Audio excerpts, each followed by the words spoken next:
Summer vacation well underway. Tonight, school districts across Alaska suddenly scrambling to rework their budgets after Governor Mike Dunleavy slashed education funding as he signed a final state budget.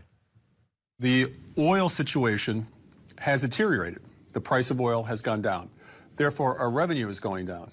And basically, we don't have enough money to pay for all of our obligations. Now, that was part of the governor's message right before he announced a total $122 million in cuts.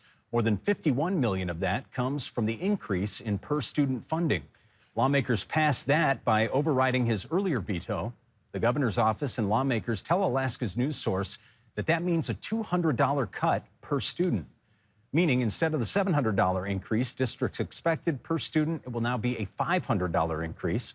Lawmakers say right now there are many legal questions, but also tell Alaska's news source it'll be difficult to bring enough members back to Juneau to vote on an override.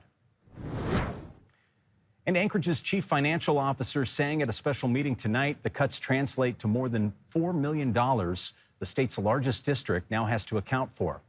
Anchorage Superintendent Jarrett Bryant and school board members calling it an education emergency, publicly proclaiming their fears about the impact of the sudden funding loss per student known as the Base Student Allocation, or BSA, will have on the district and the children it serves, which Anchorage's school superintendent said tonight they finalized after the governor's assurances. Right, and I really want the public to understand this, that we took a calculated effort to assume a $560 projection. $560 is because that's the number the governor himself said that he was comfortable with through his own separate BSA bill. So that number actually came directly from the man that just vetoed below that number. So we truly are in a crisis situation.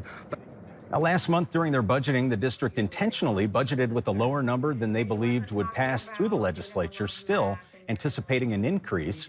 District leaders did not say tonight specifically what programs and cuts they're considering to make or what jobs they're considering to cut, but they did talk about a hiring freeze of certain positions.